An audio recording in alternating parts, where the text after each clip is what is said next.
When did someone give you an ultimatum? By the time I was 17, I had already raised 8 of my mom's adopted children. You see, my mom was obsessed with social status. Every adoption got her another newspaper article, another 10,000 likes on Facebook. The thing was, she never actually wanted to parent them. That was my job.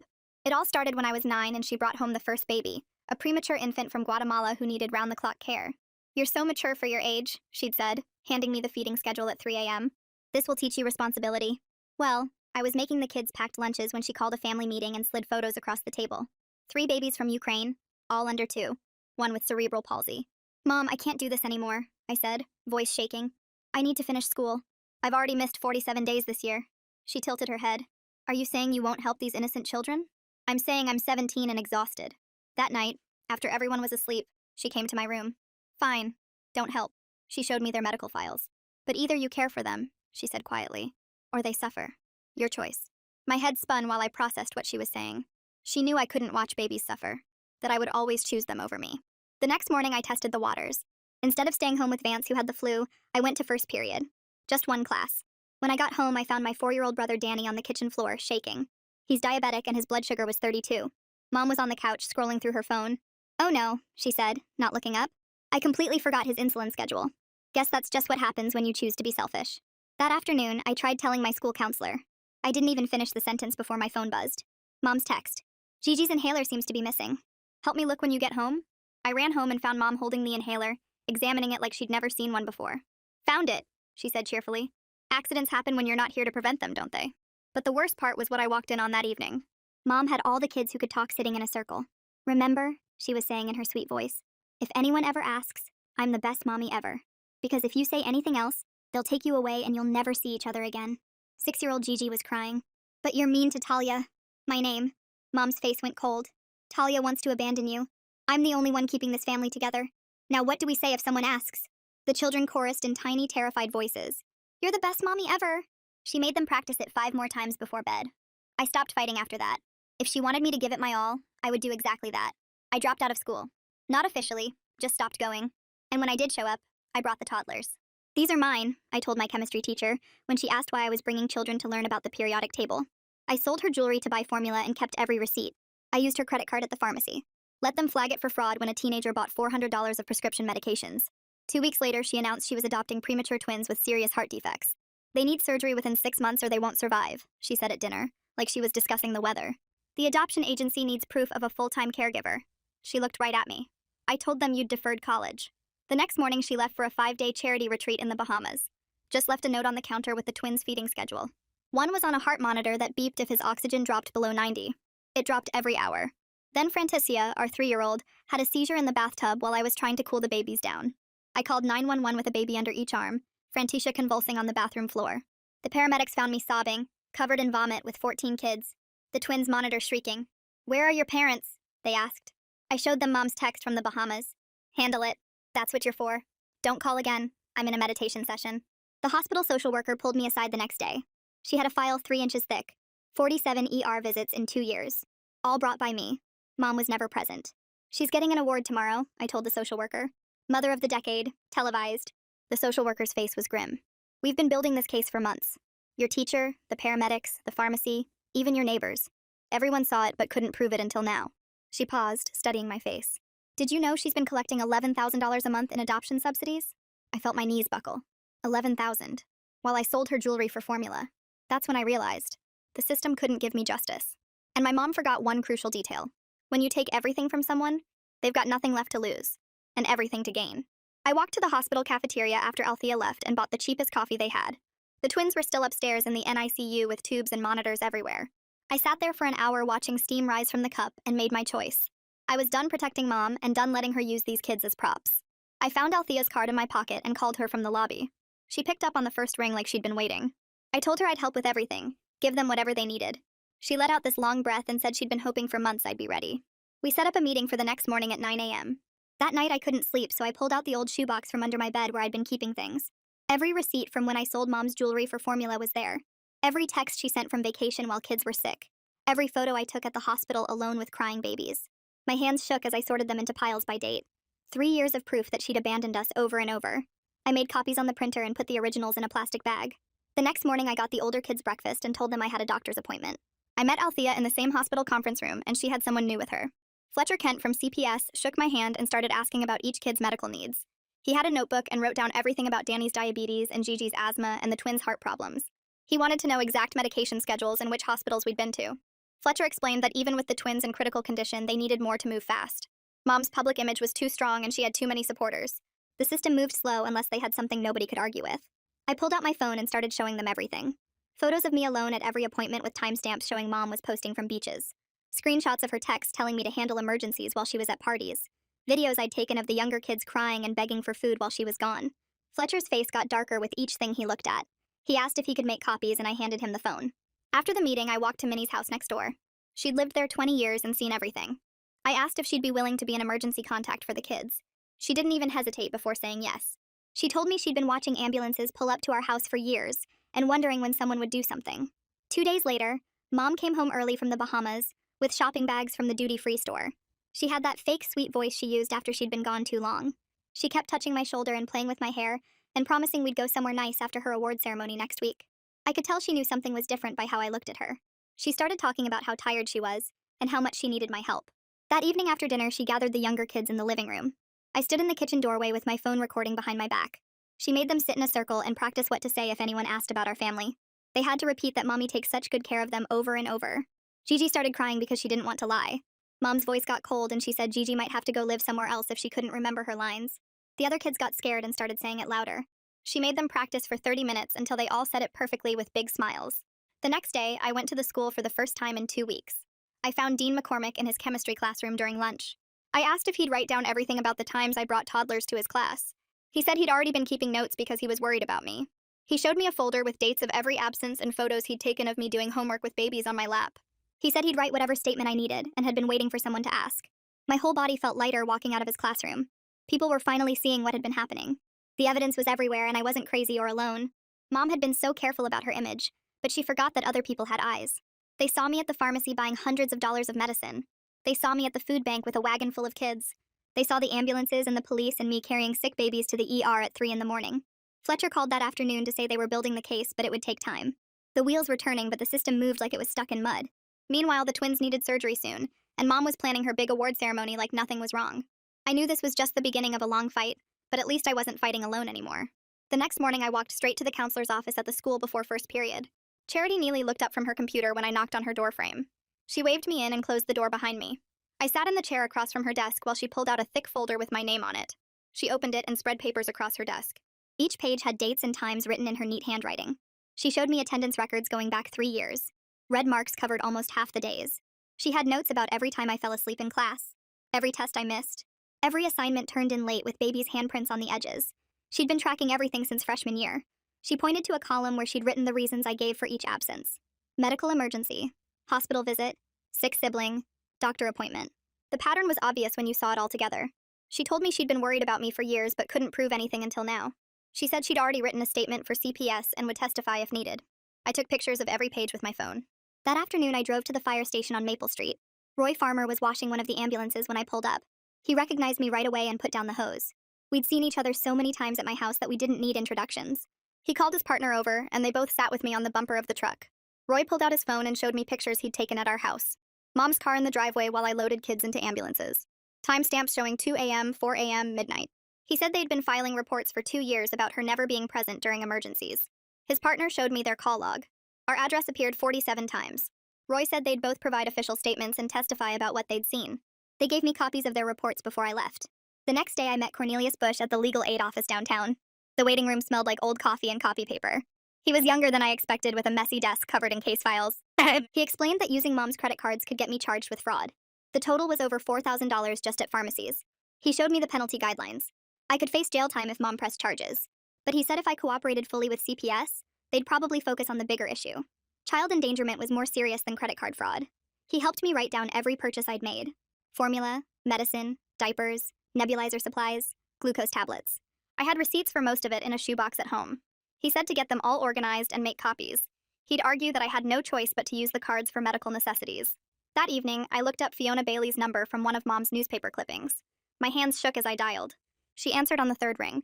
I told her who I was and that I had information about Mom's adoptions. She got quiet when I mentioned documentation. She said she'd written 6 articles about Mom over the years, all positive stories about her charity work. I told her about the 11,000 monthly subsidies, about Mom being in the Bahamas during medical emergencies. She sounded skeptical and said she'd need proof before considering any story. She agreed to meet me at a coffee shop the next day to review what I had. I couldn't sleep that night thinking about what might happen to the kids. At 3 a.m., I got up and started packing bags. I found old backpacks and duffel bags in the garage. For each child, I packed their medications in labeled bags, their medical records in folders, a change of clothes that actually fit, their favorite stuffed animal or blanket. I wrote their names on index cards with my phone number. My hands shook thinking about them being separated. Danny's diabetes supplies filled a whole bag. The twins' heart medications and monitors took up another. Gigi's inhaler and allergy pens. Frantisha's seizure medication. I lined up all 14 bags by the front door. Each one broke my heart a little more. The phone rang at 7 a.m. while I was making breakfast. Fletcher's voice sounded tired but focused. He told me they were planning everything around Mom's award ceremony in 2 weeks. The timing would work perfectly. She'd be on stage accepting her award when CPS moved in. She wouldn't have time to coach the kids or spin the story. The media would be there already. The truth would come out before she could control it. He said keeping the children safe was the priority. Everything else would follow from that. Mom must have sensed something because that afternoon she changed all the locks on her bedroom door. She moved every medication into her room and installed a padlock. She said I'd been forgetful lately and couldn't be trusted with important things. Then she got on Facebook and posted about how exhausted she was, how I'd been acting strange and aggressive, how hard it was to care for 14 special needs children alone. Her followers immediately started commenting with hearts and prayers. Some said I sounded like a troubled teen who didn't appreciate everything she did. That night, one of the twins' oxygen monitors started beeping at 2 a.m. The backup battery had died and the main unit was failing. His oxygen level dropped to 82, then 79. I ran to Mom's door, but it was locked. I could hear her TV on inside. I banged on the door and yelled that the baby needed help. She didn't answer. I called Minnie and she came over in her nightgown. Together we moved the twin to the other monitor and got his levels back up. I took pictures of the broken monitor and the locked door. I recorded the sounds of Mom's TV playing while we worked to save the baby. Minnie stayed until morning to help watch the monitors. 2 days later, Fletcher called again. He said the legal process was moving slowly. Too many cases and not enough workers. He needed me to make a detailed video statement. He sent me a list of topics to cover. Each child's medical condition, Mom's patterns of leaving, the coaching sessions, the locked medications, the money. I spent 3 hours that night talking to my phone camera. I went through every child's needs, every hospital visit, every time Mom left us alone, every threat she made, every time she chose Facebook over feeding schedules. My voice cracked talking about finding Danny on the floor, about Frantisha's seizure, about the twins almost dying. I uploaded the video to 3 different cloud services and sent Fletcher the links. The next morning, Fiona Bailey called back.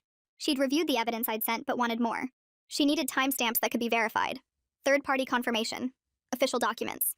I spent the day gathering everything. Mom's Instagram posts from the Bahamas tagged with locations and times. The same dates and times as ER admission records. Photos from her Facebook showing her at charity galas while I was at the hospital. Credit card statements showing purchases at resorts while medical bills piled up. I sent everything to Fiona with the paramedics' reports and the social worker's notes. She called back an hour later. Her voice was different this time. She believed me. The next morning I couldn't sleep, so I went through the mail pile on the kitchen counter while everyone was still in bed.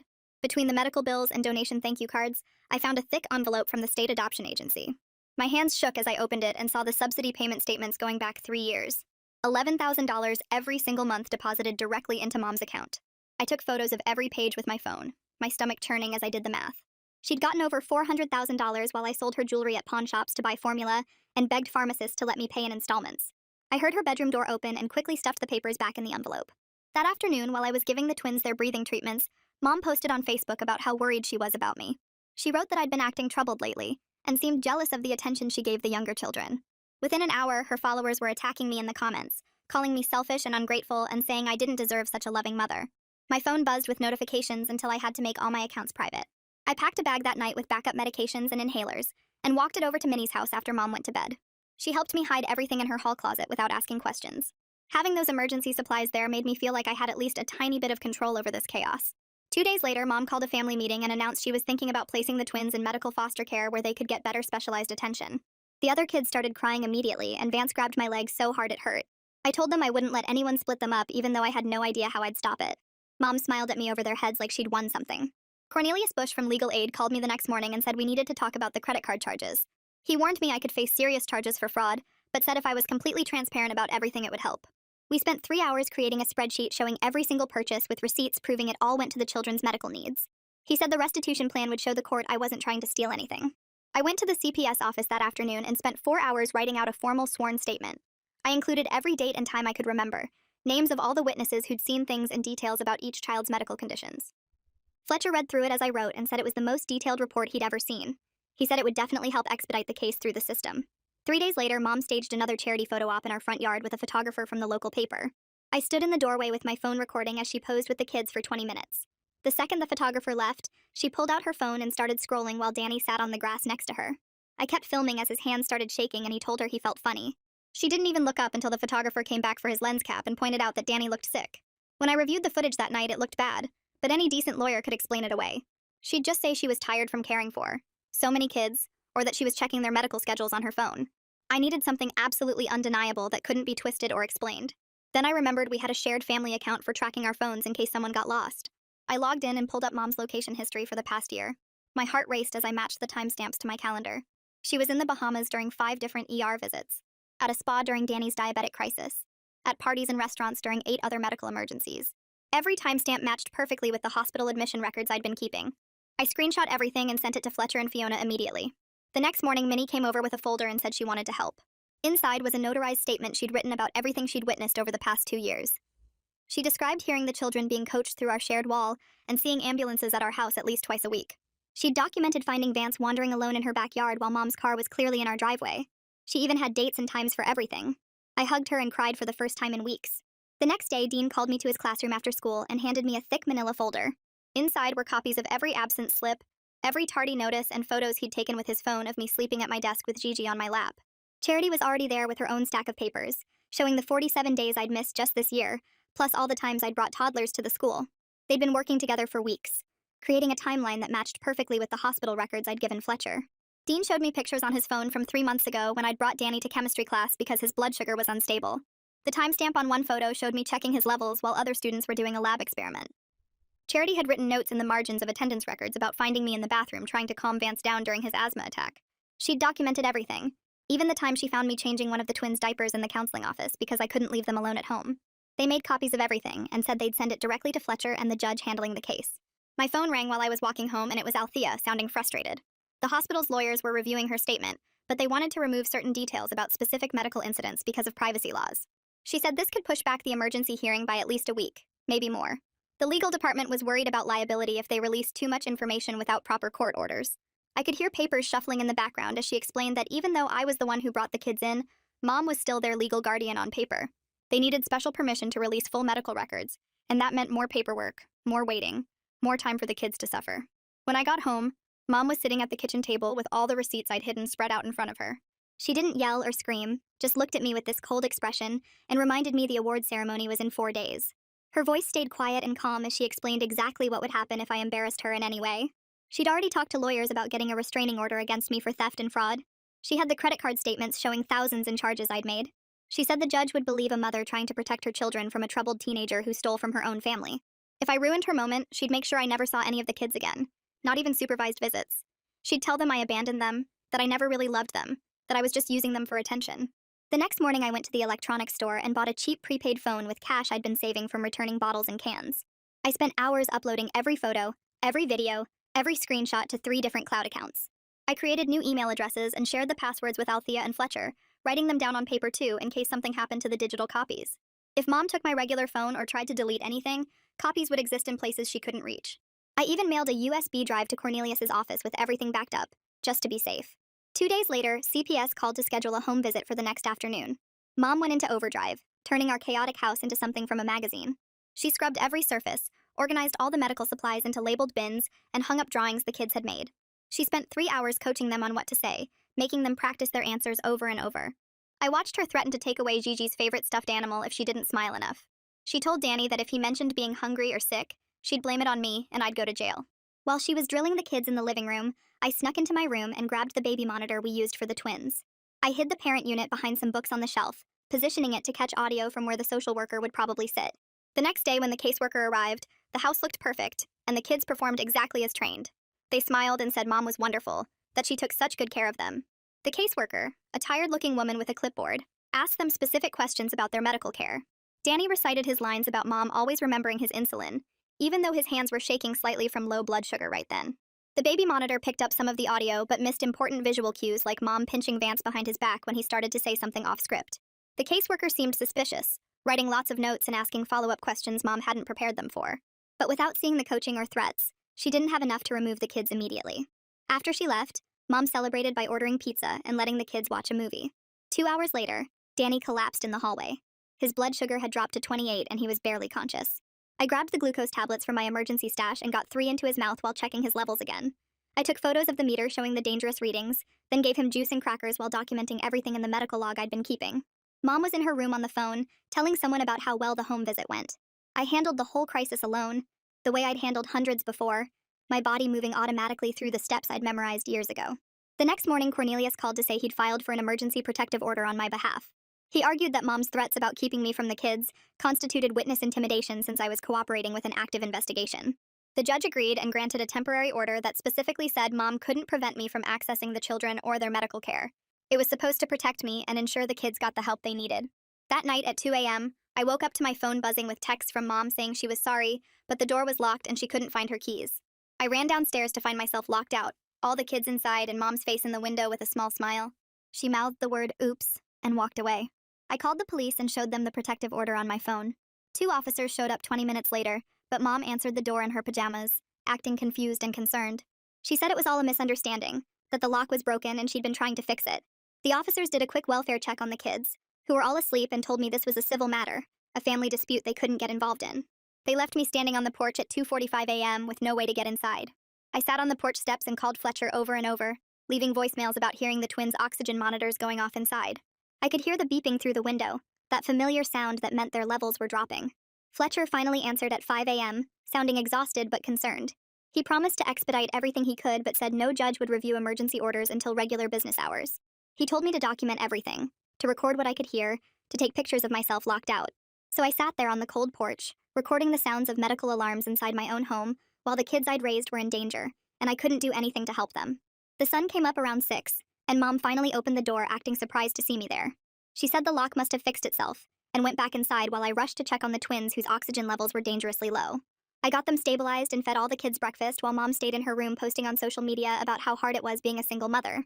Later that morning, my phone buzzed with a link from Minnie, and I clicked it to find an article by Fiona Bailey questioning how charity organizations vetted their award recipients. She didn't name Mom directly, but included details about adoption subsidies and medical emergencies that could only be our situation. The comments section was already exploding with people arguing about whether this was about Mom or not. Some defended her as a saint, while others started connecting dots from her social media posts that didn't match up. I screenshot everything before Mom could see it, and kept making lunches while my phone kept buzzing with notifications. Fletcher called me an hour later while I was changing diapers, and his voice was excited. The FOIA request had come through, confirming Mom received the full $11,000 monthly in adoption subsidies. Fiona's sources at the state agency had verified it independently, making this undeniable public record now.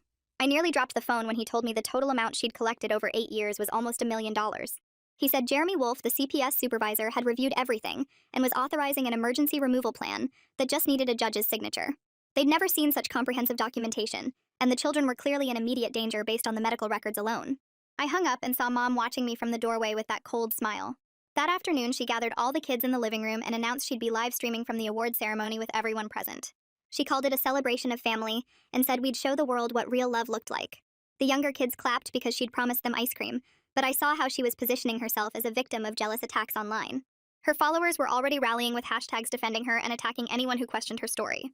She spent hours coaching the kids on what to say if anyone asked them questions at the ceremony. 2 nights before the ceremony, I knew it might be my last chance with all the kids together. After Mom went to bed, I gathered them in my room and taught the older ones our emergency code word, which was butterfly. If I said butterfly, it meant they needed to stay calm and trust that everything would be okay, even if scary things happened. I packed their go bags with their favorite stuffed animals and the blankets that smelled like home. Danny clutched his dinosaur and asked if we were going somewhere, and I told him maybe, but I'd always love him no matter what. The next morning, Mom cornered me in the kitchen and offered me a spot on stage at the ceremony if I would smile and support the family. The manipulation was so obvious now after everything I'd documented and learned. I told her I'd think about it while secretly texting Fletcher to confirm the removal timeline was still on track. He said everything was set, and Judge Melody Painter had agreed to review the case. That afternoon, Charity Neely stopped by with paperwork about getting my GED and mentioned programs for youth aging out of care. I was skeptical at first because I'd never thought about my own future beyond just surviving each day with the kids. She showed me how I could take classes online and still work while getting my diploma. Mom saw her car in the driveway and came out acting sweet, asking what brought her by. Charity said she was just checking on a former student, and Mom's face got tight before she went back inside. Fletcher called again that evening to tell me Judge Painter had scheduled an emergency hearing for the morning of the award ceremony. He said the timing was perfect because Mom would be too focused on her image to interfere with the children's removal. The hearing was set for 8 in the morning, and the ceremony wasn't until noon, so Mom wouldn't even know what was happening until it was done. I felt sick thinking about the kids being taken, but I knew they needed real medical care and safety. The night before everything was supposed to happen, Mom found the baby monitor I'd hidden in the living room. She destroyed it with a hammer, then posted a video claiming I'd been recording the children inappropriately and needed mental health support. Her followers started a hashtag defending her, but others were asking why she was so angry about being recorded if she had nothing to hide. Some people started digging into old posts and finding inconsistencies in her stories about the adoptions. She spent hours deleting comments and blocking people while the kids watched TV. I texted Minnie asking if she could come over, and she showed up an hour later with soup saying she wanted to help. She stayed up with me the night before the hearing, letting me sleep for 2 hours while she watched the house. When I woke up at 3 in the morning, she made me eat something even though my stomach was in knots. She reminded me that I was saving my siblings' lives, and that took more courage than most people would ever have. We sat on the couch listening to the twins' monitors and waiting for Dawn to come. At 6:30, Cornelius showed up with a stack of papers and made me go through every single credit card charge while Minnie watched the kids. He had me write down exactly what each purchase was for and which child needed it. The diversion program forms were complicated, but he explained that admitting everything up front would help the judge see I was trying to save lives, not steal money. My hands were shaking, so bad I could barely sign my name on the last page. Minnie drove me to the courthouse at 7:45, and we sat in the parking lot for 10 minutes while I threw up twice from nerves. The courtroom was smaller than I expected, with wood panels and fluorescent lights that made everyone look sick. Mom wasn't there yet, but her lawyer was already setting up folders at their table. Fletcher waved me over to sit behind him and showed me the order of how things would go. When Judge Painter came in, she looked exactly like her photo online, except older and more tired. She asked me to come to the witness stand, and I had to put my hand on the Bible, even though my palm was so sweaty it left a mark. For 2 hours, she asked me about every single child and their medical needs, and I knew all the answers without even thinking. I told her about Danny's insulin schedule and Gigi's inhaler and the twins' heart monitors and Frantisha's seizure medication. My voice cracked when I described finding Danny on the floor with his blood sugar at 32, but I kept going. I explained about the coaching sessions where Mom made them practice saying she was the best mommy ever. Fletcher stood up next and started pulling out evidence like a magician doing tricks. He had photos of me at the hospital at 3 in the morning with babies in my arms. He showed texts from Mom in the Bahamas telling me to handle everything myself. The medical records made a stack so high it wobbled when he set it on the judge's desk. He read statements from Roy and Dean and Charity about seeing me miss school to care for sick kids. Even Mom's lawyer looked uncomfortable when Fletcher showed the location data proving Mom was at spas during medical emergencies.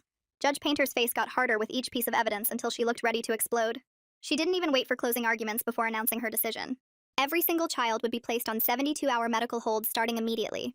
She ordered emergency placement in homes with medical training and froze Mom's access completely pending investigation. Mom walked in right as the judge was signing the orders, and her face went white, then red, then back to white. She kept her smile, though, and walked straight to me, whispering that I'd destroyed our family. Her breath smelled like coffee and mint gum, and her fingers dug into my arm hard enough to leave marks. Outside the courthouse, she was already on her phone telling someone the children were just getting routine medical evaluations. She told 3 different reporters it was all a misunderstanding, and she was cooperating fully with authorities. Her ability to lie without blinking was amazing to watch even after everything. The removal started at noon, and it was worse than I imagined. CPS workers and police officers filled our house while the kids cried and grabbed at me. They divided them by medical needs, with the twins going to one specialized home and the others split between 2 more.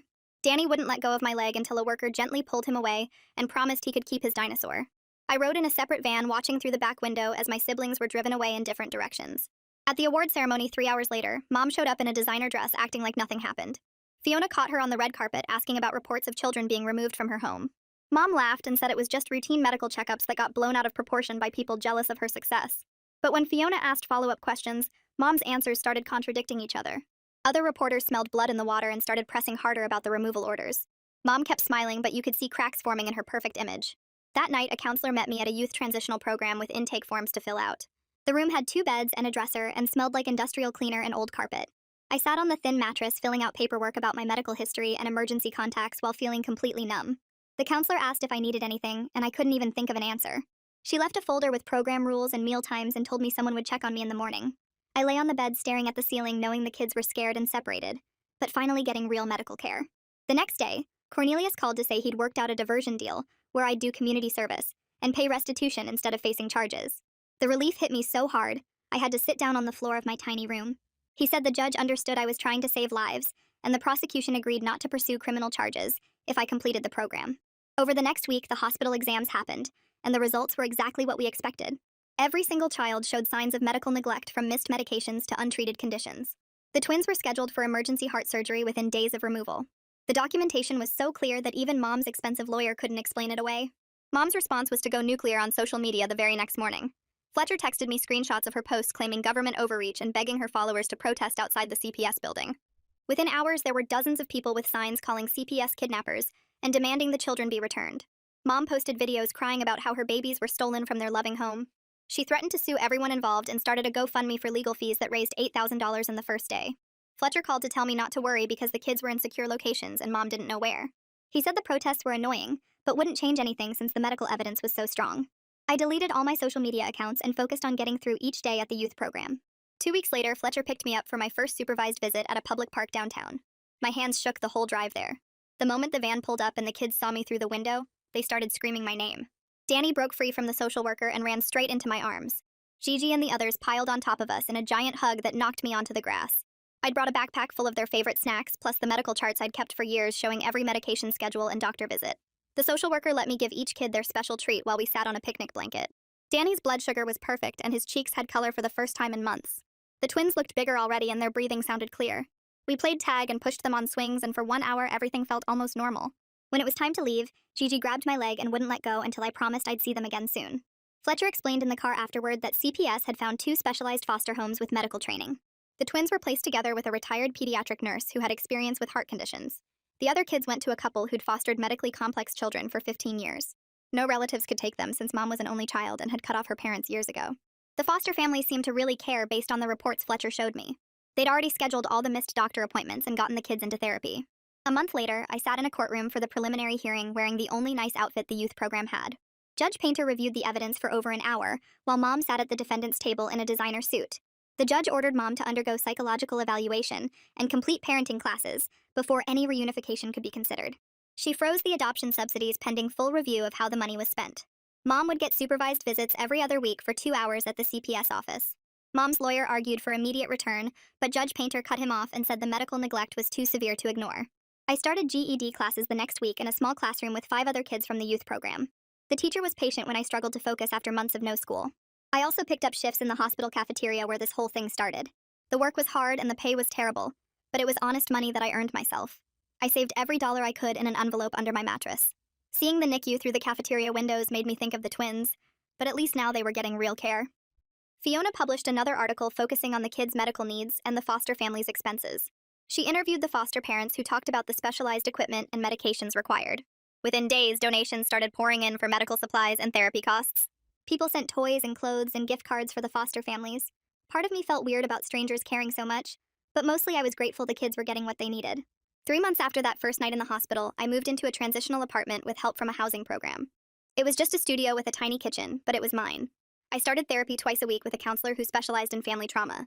She taught me to use words like abuse and exploitation instead of making excuses for what Mom did. We worked on a victim impact statement for the court that took weeks to write because I kept minimizing everything. The therapist had to remind me over and over that what happened wasn't normal or okay. At the next supervised park visit, I watched my siblings run around on real playground equipment. Their foster parents had brought them and stayed nearby but gave us space. Danny's diabetes was under control and he'd gained weight. Gigi hadn't had an asthma attack in weeks.